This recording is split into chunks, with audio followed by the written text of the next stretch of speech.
There's a bunch of people out there that have these lives that are deeply unsatisfying because I think somehow or another through momentum and just through just things falling into place the way they are and people trying to fit their lives around the way these pieces have fallen into place, there are so many people that are working all day long doing something that is deeply unsatisfying and almost painful to them. Yes. If you make furniture for a living and you feel a great satisfaction out of that and you sell that furniture, look, man, making furniture feels good. If you can do that, you could cut those corners perfectly and sand everything down nice and stain it, and then it's done and you get this satisfaction and you sell it to someone and that pays your bills. That is infinitely more satisfying than being stuck in some fucking cubicle working for someone that you don't want to work for, having to have these stupid fucking office meetings, talking to people in human resources, sitting down with your supervisor where they evaluate your job performance and you're not really, you really need to be enthusiastic about this company. This company is your future. This kind of you're like, fuck, kill me now. There's a lot of people out there that would way rather do something else, and I hope they understand that they can. Everybody's got these stupid barriers they put in their own head. You got to resist those goddamn things because they don't do you any good, and they certainly define the potential for your future in a negative way that's not self-serving and it's not even real. You put this artificial ceiling on the potential for what you're doing. If you hit a wall, okay, that just means you need to regroup and rethink. It doesn't mean that wall's there, especially when it comes to something like social media or like a podcast, something where you like it less, fix that. Figure out a way to do it. You can do that. And this idea that there's no way to get past the starting block today is just ludicrous. It's crazy. And it's just this poor thinking. And people that are trapped in bad situations, one of the problems is you feel like this is your future. You feel like you're fucked and you can't get out of that. There's no hope. There's no light at the end of the tunnel. There's no rainbow. And if you feel like that, that alone can be incredibly defining and limiting. But if you look at yourself objectively and say, okay, I kind of am fucked here. I'm in credit card debt. I'm working in a shitty job. I don't like what I'm doing, but I have some ideas. I need to feed those fucking ideas. I need to feed them and water them, and I need to set aside a certain amount of time every day to just try to make those things happen. You can do that. Wondering why other people's success or wondering why other people are successful is the refuge of losers. Wondering why other people are successful. Like, who gives a fuck? You can say you think it sucks, but to spend time wondering why someone is successful and hating on someone successful, it doesn't do any good. It's like, what is that old expression that jealousy is, it's a poison that does the opposite of its intended, is that your mind, you have a certain amount of bandwidth. This is why I don't read Instagram comments or Twitter comments or YouTube comments. Like, I don't have any time. If I read them, it's an accident. But to seek them out, like, you have bandwidth. I don't spend time wondering why I hate things or hating on someone or being jealous. You have, let's call it units. You have 100 units of bandwidth in your mind. So that means there's 100 units that you can spend on things you care about, or you could let your mind be occupied by some stupid fucking Twitter feud that you're in with some idiot that you don't even know, and you could spend 30% of your Twitter bandwidth or your mind bandwidth on this, and then you only have 70% for the things you love. And then maybe you're involved in some fucking relationship with someone who's an idiot and you're arguing back and forth with them. Well, there's another 30% that's gone. Now you have 40% left. You have 40% for the things you love instead of 100%. But if you only concentrate on the things you care about that mean something to you, and I think that there's a lot of people out there that think somehow or another you're going to get to some place where you're living in silk sheets and you're getting your toes done while someone's dropping grapes into your mouth. I don't want that. I've never wanted that. That guy's not going to be happy. He's going to be bored. An hour into the grapes, you're going to get those fucking grapes away from me. Stop painting my toes. What am I doing in this bed? I got to do something. I'm not stimulated. The human organism, the animal that we are, needs constant stimulation because it evolved trying to find food and escape enemies, and find shelter, escape nature, escape the elements, try to survive And this is the great joy that you have in taking care of your children, that you can protect your children from the elements and the enemies and feed them. And it's also the great sadness that you see in losers. When I see a loser, I see some guy who's 43 years old, lives in his parents' basement, and he fucking hates the world. I'm like, that was a baby. Man, this is a baby that somebody just gave shitty nutrients to, whether it's nutrients in the forms of food or in the form of thoughts and ideas and examples, and this kid developed these horrible self-defeating patterns of behavior that have led them to this point where they're this middle-aged person with no future and no idea of how to get out of this rut, and probably never will escape it, and might just wind up sucking on a gun. You know, I mean, this is the world that we live in today. And I think part of that world is because we have been fed this line of horseshit that you're supposed to seek comfort. And I don't think you are. I think you're supposed to seek lessons, and you're supposed to seek difficult tasks and accomplishments. And through those things, and through doing things that are hard to do, even if it's just a fucking 90-minute hot yoga class.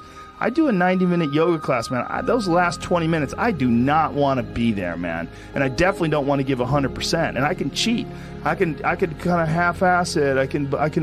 But if I don't, and I get through it, when that time is up and the lady says namaste and everybody gets up, I'm like, fuck, man, I made it. You know, I lost 15 pounds. My fucking yoga mat is drenched to the point where I could literally wring it out and fill a jug up with water. But through that struggle, I will now have a better day, and I better fucking do it again tomorrow, or do something else. Because if I just think, well, tomorrow I'm just going to coast and eat Twinkies and watch TV. Oh, hello, sadness, my old friend. Hello, depression. Because when you're not doing anything, you feel like shit. And that's just a part of being a human being. And we can pretend that we're something other than what we really are. And we can pretend, nah, me, man, I'm just cool, just chilling, doing nothing.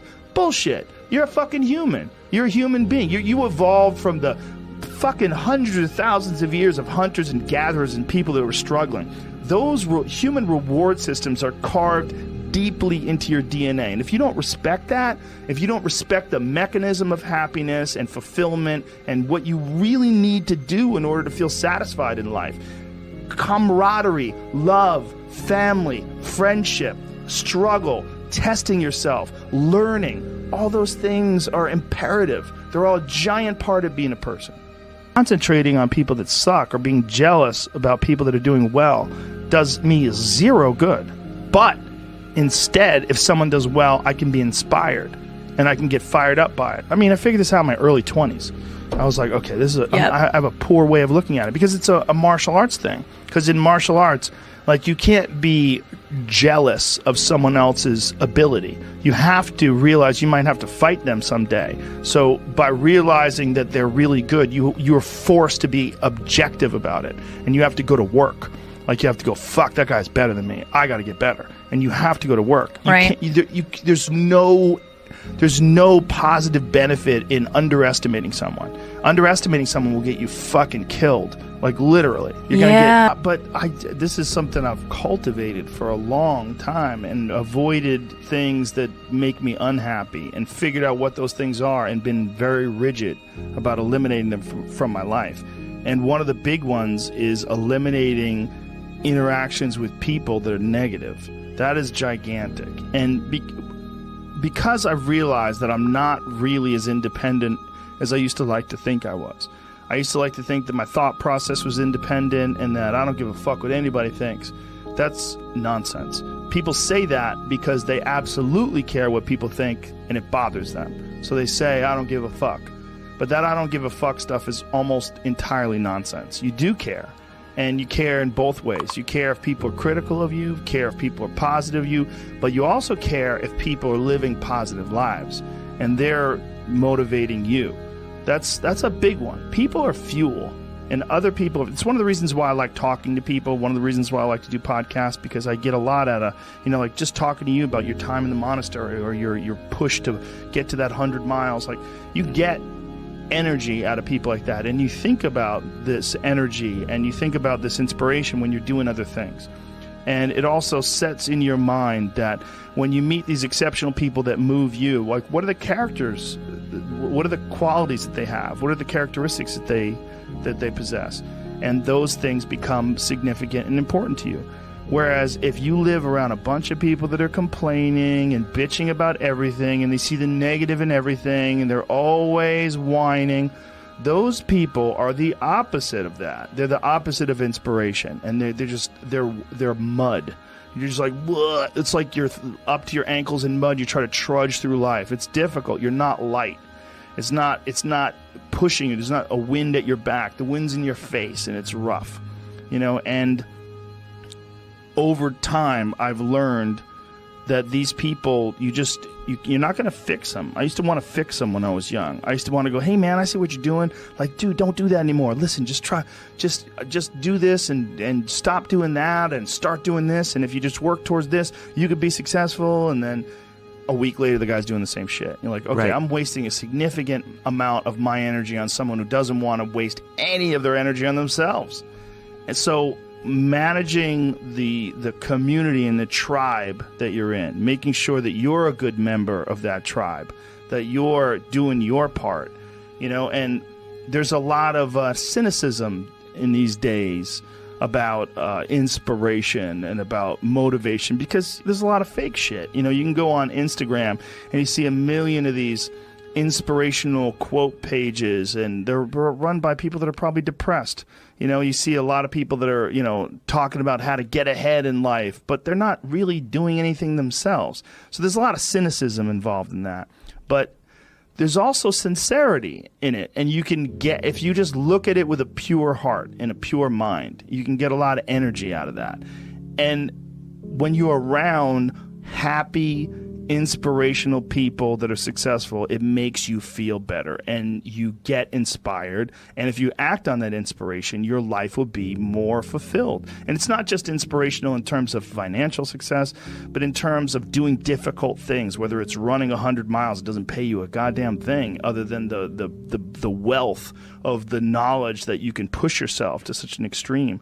Or anything else, whether it's someone who becomes really good at playing chess, or someone who's really good at martial arts, or whatever it is. There's a great feeling in these overcoming these difficult things, because life is never this just constant state of, I'm at a 9 all day, and when I'm with my wife, I hit 10. Yay! And I stay like that. That's not real. What's real is, like, you saying that you went to this monastery and felt all this angst about meditating and being alone and not having your phone and not having the input, but then when it comes out of it, then you have this reward. So you push through this, and you had these uncomfortable feelings, and you came out of those uncomfortable feelings with this newfound appreciation for time and this newfound respect for your own existence in your own space, and carving out 3 hours for yourself a day. That's where it all comes from. It all comes from life lessons, and the lessons are learned through struggle.